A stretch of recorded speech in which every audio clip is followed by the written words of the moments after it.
Hey guys, it's Jeff, and today we have the new models of the iPhone. I am super excited to check these out. If you are super excited to see all of the new 2019 model iPhones, make sure to leave a like on the video and also get subscribed because we have a lot of content coming up on what we should be seeing late here in 2019 specific to the iPhone. So I am super excited today. We have all of the models that we should be seeing in 2019. First up, we have the iPhone XR2 with this awesome new camera design in this beautiful blue color. We'll be talking about that a little bit later. And then we have both of the iPhone 11 Max models here, both in silver and gold colors. I do expect there to be some sort of space gray or black design there as well. And then of course there will be the smaller iPhone 11, kind of that regular design, but should maintain the cameras that we're seeing on these newer devices. So let's go ahead, jump into it, and talk a little bit more about the 2019 iPhone models. This video is sponsored by CyberGhost VPN, and unlike other VPN services out there, CyberGhost doesn't spy on your internet usage or collect and sell your data. What they also do is provide you the fastest VPN service possible each time you connect, but you also have a really cool option where you can select from streaming servers dedicated to individual streaming services like Hulu, HBO, Amazon, Netflix, YouTube Red.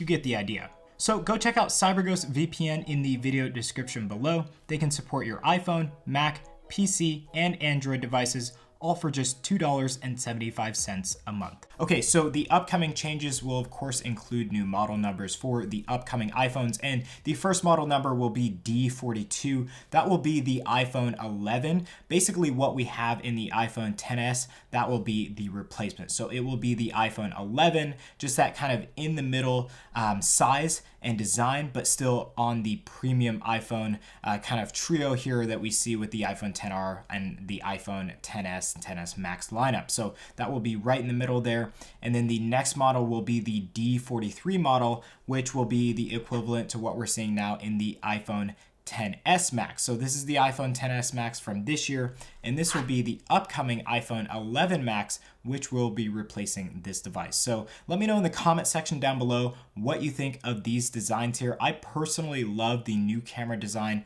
on the iPhone 11 Max. We'll be talking about that in just a little bit, but I think that's my favorite feature, and we'll get into that a little bit more as to what that extra camera will actually do for you. It's actually really exciting.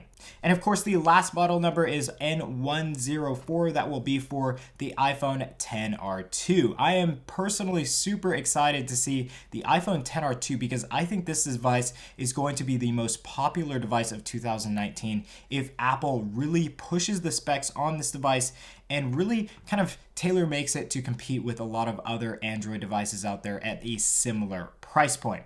Okay, so let's get into the 3-camera array design on the iPhone 11 Max and the upcoming iPhone 11. Of course, the third camera, you're asking what is that exactly going to be for? We already have a true depth sensor now. What is that third camera going to be for? It's actually for wide angle shots. So basically, the wide angle shot will be available to you, but this will actually allow for an extra feature to be added on into the UI of iOS 13. And that new feature will be called Smart Frame. So Smart Frame will work as if you were taking a photo, let's say of this plant, and you have it in frame, perfectly in frame. Well, the wide angle camera will actually kind of activate and take a wider angle photo of what's in frame, and you can get more outside of the frame and basically reframe during the editing process. Now, obviously, for privacy concerns, this feature isn't going to be available for a very long time after the picture is taken. I'm not sure exactly how long you will be able to save that data, but for obvious reasons, people frame their pictures the way they want for a very specific reason. They might be cutting someone out or something out that they don't want to be seen. So Apple is only going to allow the Smart Frame feature to be used for a certain amount of time after the photo is taken for the editing process. But all in all, I do love that new feature, and I do expect that it's going to be very popular amongst users like myself who really like to take pictures with their iPhone. Okay, so next up is the front camera. We can't leave that out. And the front camera is one that we've been hoping for a major upgrade for the past few years. We just want more quality from that front-facing camera for FaceTimes, maybe front-facing video. We just need a little bit more from that camera. But all the reports are actually saying that we're not going to get necessarily a better camera, just a camera that allows for 120 frames per second. And in my opinion, I ask, why 120 frames per second for a front-facing camera on an iPhone? I just don't see why that should be there. I think that we should be getting like at least 1080p, maybe 4K quality out of that FaceTime camera with a bigger sensor. So that bigger sensor is really, really important because we'll have better low light performance, better overall quality, and that will really fare well when we're talking about FaceTime calls, maybe just any pictures with the front-facing camera. So guys, let's talk a little bit about the hardware that we should be seeing in this lineup specifically. Now, we do expect to see the A13 Bionic chip. I'm not exactly sure how that architecture is going to work, but obviously Apple has been developing that, and we should be seeing better efficiency, which will translate to better battery life and obviously a jump in performance on both the CPU and GPU. Now, where will we be seeing this A13 Bionic chip? I expect to see it on all devices. So even the iPhone XR2, I expect to see that A13 Bionic chip. Last year, we saw with the iPhone XS and XS Max, we saw the A12 Bionic chip, and that chip was also placed into the iPhone XR lineup. So even in the more budget phone, according to Apple, we saw that new chip, and I do expect to see that in the A13 chip going into the iPhone XR2 lineup. So that's super exciting to see that we will be getting kind of a new chip here. I'm really holding out to see what the performance numbers are with that chip specifically.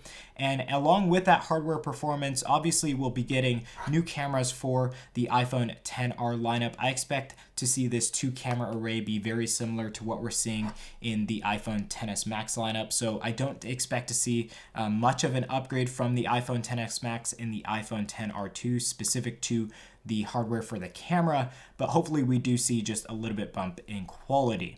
Now, as far as connection types, the lightning charger on the bottom or the lightning port, I expect that to actually remain the same. People who have seen the new design for the iPhone XR2 and the iPhone 11 and 11 Max lineups have said that they are seeing a lightning cable port on the bottom. No USB-C, so I was really holding out for a USB-C, but hopefully that comes in 2020.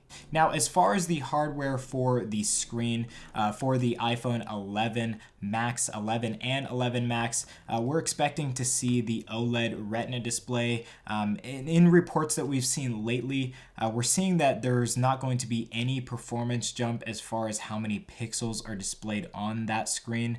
We're not going to see any better color. It's pretty much going to remain the same from what we saw last year on the iPhone XS and XS Max. So to me, that's a little bit disappointing simply because I was expecting to see some better technology moving into the future, but Apple may be holding out on that technology and save it for the 2020 iPhone. So let me know what your thoughts are on that in the comment section down below. Do you want to see a better screen? Can it get any better from what we saw in the iPhone XS Max and iPhone XS? Or do you expect it to remain the same and maybe costs go down just a little bit? Now, moving on to the iPhone XR2, for this device specifically, we're expecting to see the same liquid retina display, but actually at a higher pixel count. So we might be getting a little bit more pixels with that retina display. I expect the edges to be curved just like we saw in the iPhone XR. Apple did a masterful job at making that liquid retina display work with that foldable design, working with the classic LED panel. So that's really nice to see, and I expect these screens to remain the same as far as quality goes, just top-notch quality compared to the competitor. I really love what Apple's doing with their displays. Hopefully we'll be seeing maybe some OLED displays that are just a tad bit brighter and maybe just a little bit more color accurate in the future. I'm not exactly sure, but we'll have to hold out and see what Apple has in store for their new displays in 2019. So guys, those were the new and upcoming iPhones that we should be seeing later here in 2019. I am super excited to see all of these devices. Let me know in the comment section section down below what your thoughts are on these devices and what you are expecting to see later this year. Now, if you have any questions about what we talked about today, please leave those questions in the comment section down below. I'll be sure to get back to you as soon as possible.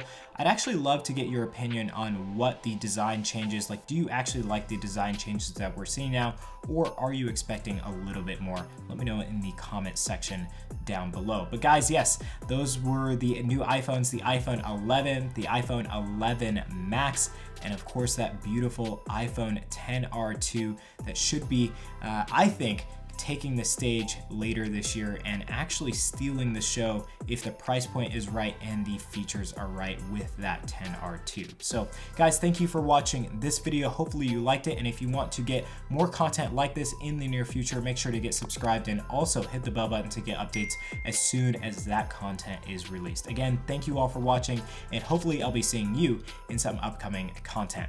Peace.